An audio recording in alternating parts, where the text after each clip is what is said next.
අයිබෝවන් සුබ දවසක් හැමෝටම. ඉතින් මේෂ ලග්නයට මේ ලබන්නා වූ සිංහල හා හින්දු අලුත් අවුරුද්ද කොහොමද කියලා අපි කතා කරානේ පළවෙනි වීඩියෝ එකෙන්. අද ඔන්න වෘෂභ ලග්නයට සිංහල අවුරුදු පලාපල වීඩියෝ එක තමයි අරන් ආවේ වෘෂභ ලග්න හිමියාලා වෙනුවෙන්ම.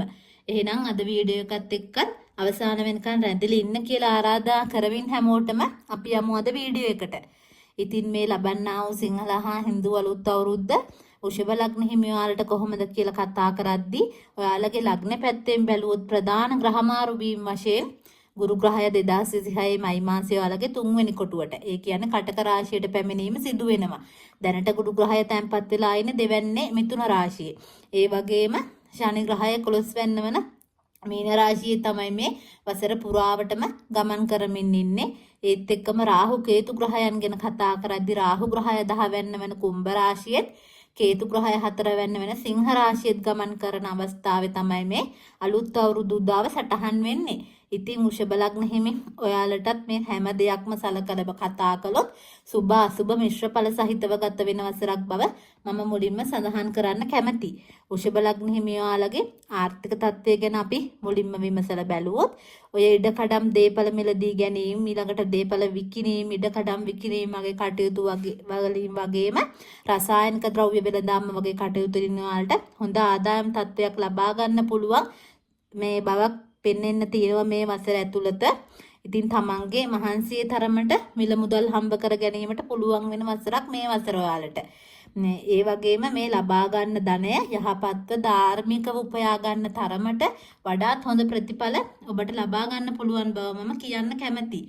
තරමක් හැබැයි ලෝභ ගතියකුත් පෙන්නනවා වියදම් කරන්න යෑමේදී යම් දේවල් වලට අර පරිමැස්ම සකසුරුවම්කම කියන දේ ගැන ටිකක් වැඩිපුර නැඹුරු වෙන බවක් දකිනවා වෘෂභ ලග්න හිමියාලා මේ වසරේ. ඉතින් ඒක ඇත්තටම ඉතාම හොඳ තත්ත්වයක්. මොකද Tamanට ලැබෙන හැමදේම සතේම වියදම් නොකර හොඳ කළමනාකරණයක් ඇතුව ධනය වියදම් කිරීමෙන් හොඳ ආර්ථික ශක්තියක් වෘෂභ ලග්න හිමියාට ලබා ගන්න හැකියාව ලැබෙන වසරක් වේවි මේ වසර. ඉතින් වෘෂභ ලග්න හිමියාලගේ ගෘහ ජීවිතය ගැන අපි කතා කරොත් ගොඩක් දුරටම ආධ්‍යාත්මික පැත්තට නැඹුරු ආගමානුකූල ජීවිතයක් ගත කරන බවක් තමයි දකින්නේ මේ වසර පුරාවටම.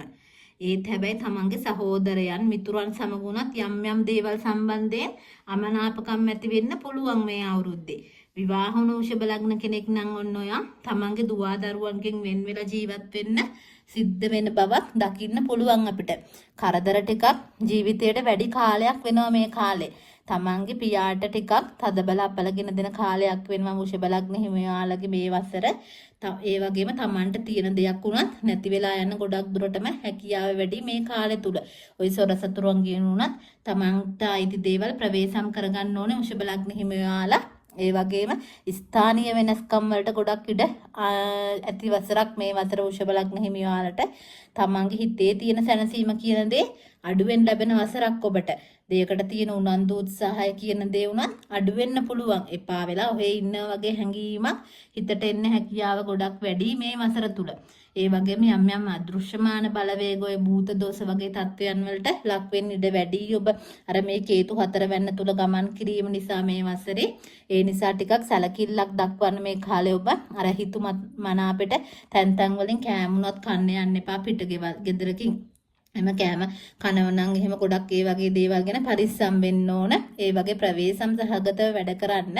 ඒත් එක්කම නොගැලපෙන සම්බන්ධකම් වලට පැටලිලා ගැටලු ඇති වෙන්න පුළුවන් මේ කාලේ ඔබ.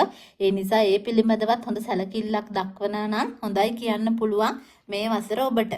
ඉතින් රැකියාව ගැන අපි කතා කළොත් වෘෂභ ලග්න හිමියාලගේ රැකියා තත්ත්වය පහත වැටීමක් පෙන්වුම් කරනවා මේ කාලේ.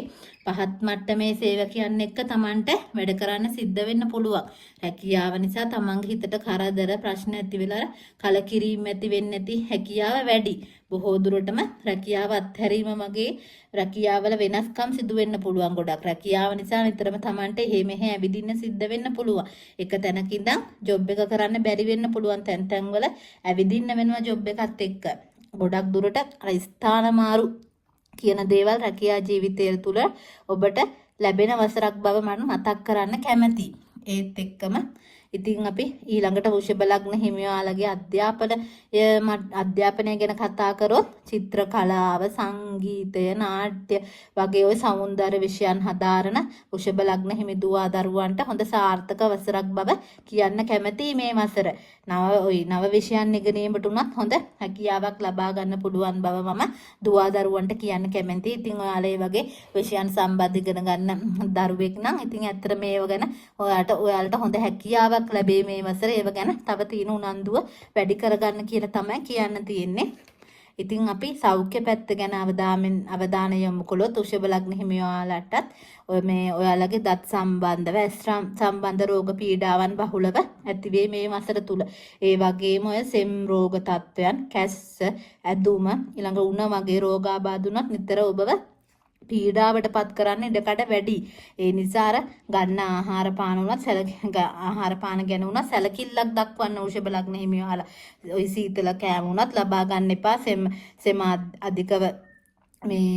අධිකව මේ ශරීරයට මේ අගුණ දෙන මේ කෑම ಜಾති කන්න එපා. ඒ වගේ දේවල් වලින් තමන්ගේ කට පරිස්සම්ම කියන දේ ගොඩක් වැදගත් වෙයි මේ වසර ඔයාලට මේ තමන්ගේ සෞඛ්‍ය තත්ත්වය යහපත්ව තියාගන්න.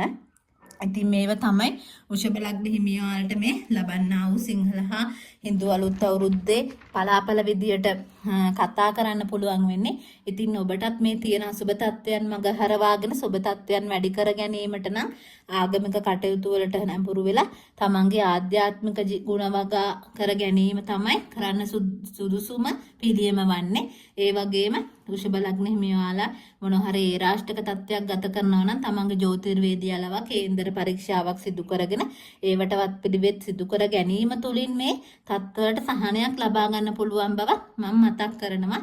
මේ කියපු පොදු පලාපල ඔයාලගේ කේන්දරේ උපන් කේන්දරේ ග්‍රහ පිහිටීම් මත අඩු වැඩි වශයෙන් වෙනස් වීම සිදු වෙන බවත් ඔයාලා සිදුවන බවත් ඔයාලට කියන්න කැමතියි. ඉතින් ඒ මතක් කිරීමත් එක්ක වෘෂභ ලග්න හිමියාලට සුබ අලුත් අවුරුද්දක් ප්‍රාර්ථනා කරන ගමන් මේ වගේ ජ්‍යොතිෂ සම්බන්ධ වැදගත් දේවල් දැන ගැනීමට අවශ්‍ය නම් මගේ ජ්‍යොතිෂ නාලිකාව සබ්ස්ක්‍රයිබ් කරලා ලයික් කමෙන්ට් කරලා නාලිකාවත් සමග දිගටම එකතු වෙන්න කියලා ආරාධනා කරන ගමන් මිථුන ලග්න හිමියන් ගැන ඊළඟ වීඩියෝ එකකින් හමු වෙනකල් අදට සමුගන්නවා. ආයුබෝවන් හැමෝටම.